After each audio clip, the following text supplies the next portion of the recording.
to Undisputed. We are live from LA. I'm Jenny Taft here with Skip Bayless and Shannon Sharp. Good morning, you two. Morning, good morning. How you doing, Skip? Ho-hum, here we go again. Yet another Vanderbilt basketball player could be a lottery pick in tonight's NBA draft. Here comes Aaron Nesmith, the best shooter in college basketball, made 52% of his threes, best shooter in this draft. Well, Vanderbilt's like a pro pipeline. It's football, basketball, and especially baseball. Best school in America, pro pipeline. What are you going to do about it? Let me ask you a question. Where was he last year when you broke your streak of 236 consecutive games with making a three? Was he on the team then? We care about the NBA.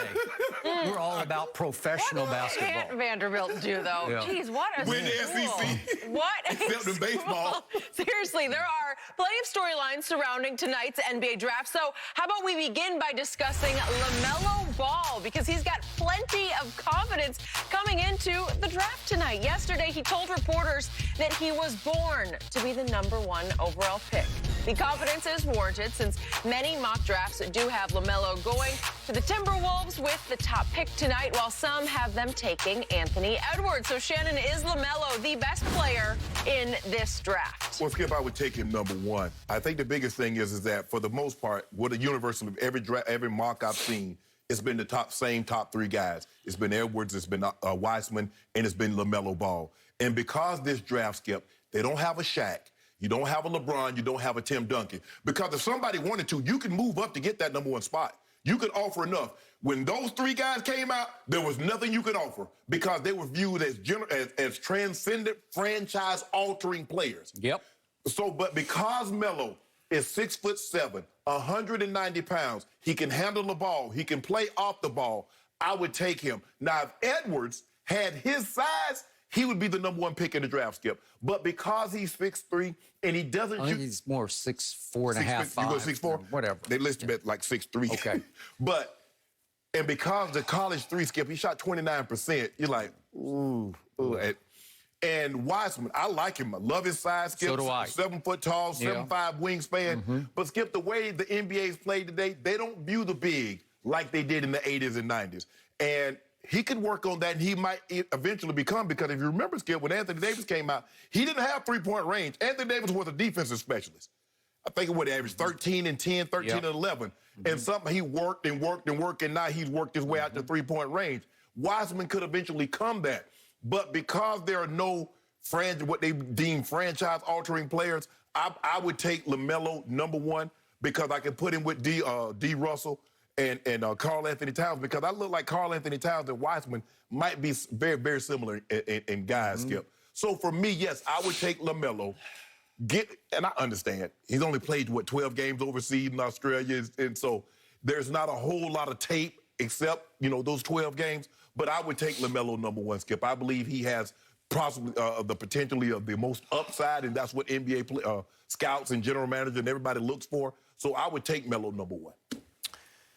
Okay, I hear what you're saying. By default, you'd think, maybe he's the best talent.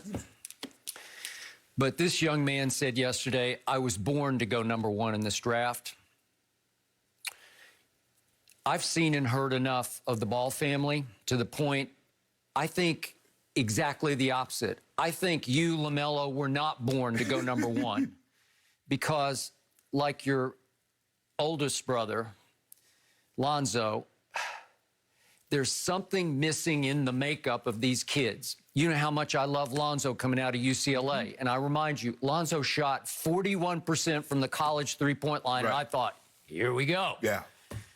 Lonzo got destroyed by De'Aaron Fox in a second-round NBA game one night on a Friday. What did I say? NCAA. NCAA second-round game in Memphis. But I gave him a pass because his mom had just suffered a horrendous stroke.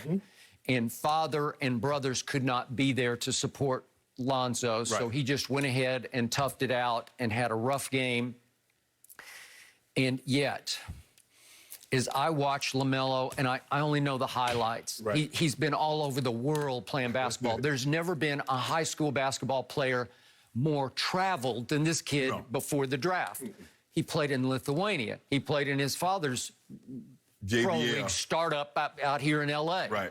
Then he went to prep school in Ohio for a little while. Aspire. And he only played 2 years at Chino Hills in high school before his father had yanked him out of there. So you're thinking, what is he? Who is he? Right. Then, of course, the 12 games you mentioned in Australia, in which he shot 25% from the three-point line. And once again, I'm seeing a kid who's got the weirdest, funkiest three-point shot. It's like this, some kind of a two-hand push. So with Lonzo, we had the opposite way. We had him shooting over here. And finally, last year, he finally started to rid himself of that terrible habit. But I'm seeing these kids are spoiled rotten by their father. And I enjoy their father when we have him on. But LeVar destroyed the first young man coming out, Lonzo, when he said he's going to be better than Steph Curry before he dribbled one ball in the NBA. You can't paint that big a target on that kid's back. He's taken number 2 overall by Magic Johnson. He's going to be the next Magic for the Los Angeles Lakers. And Magic predicted at the opening media session, we will raise that number 2 banner to the ceiling, right? You can't live up to that. And it crushed this kid's psyche for a while, and I think he's just now starting to play his way out of it. Again, I thought he was going to be transcendent because he has the gift of passing the basketball.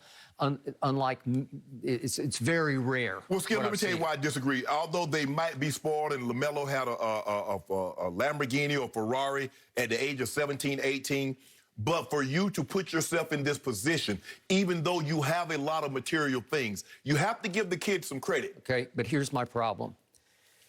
Do you see killer will in these kids? Do you see hunger, urgency? Do you see obsession with domination? Do you see? I don't sense it at all.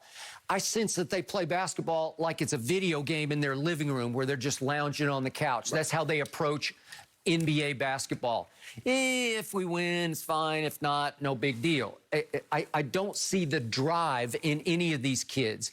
And it's so odd because the father is straight out of Compton, and these kids are straight out of Chino Hills. Well, I think the thing is, Skip, is that because we've been around LeVar so much, and we don't see the side in them that we see in LeVar.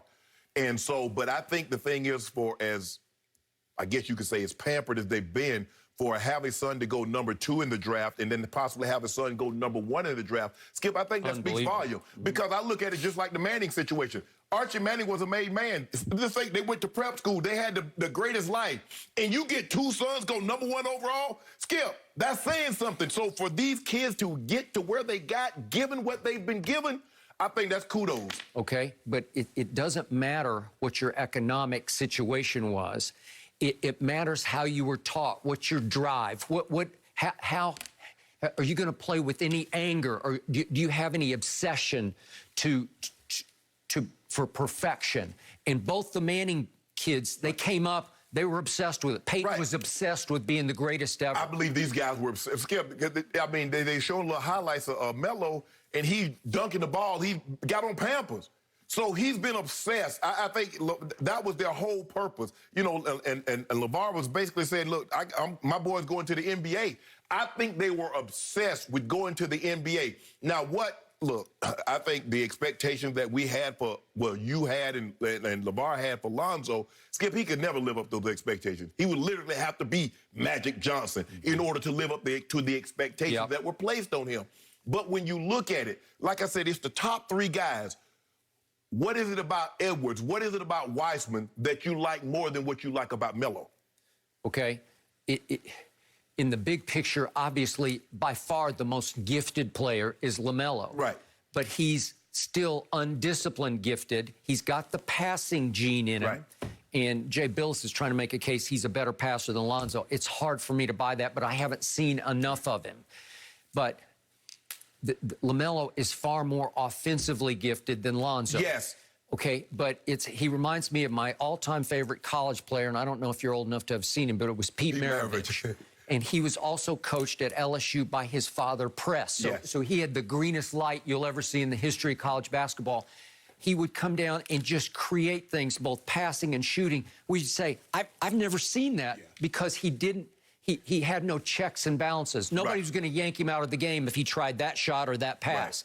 Right. And some of them worked. Three-point shot too. And he was shooting like 35-foot jumpers that counted 2 points. Right. And you'd say, I've never seen that pass. He would throw full court baseball passes. You'd say bounce passes. Right. You'd say, where did that come from? And he would hit somebody right in the hands for a layup. Right.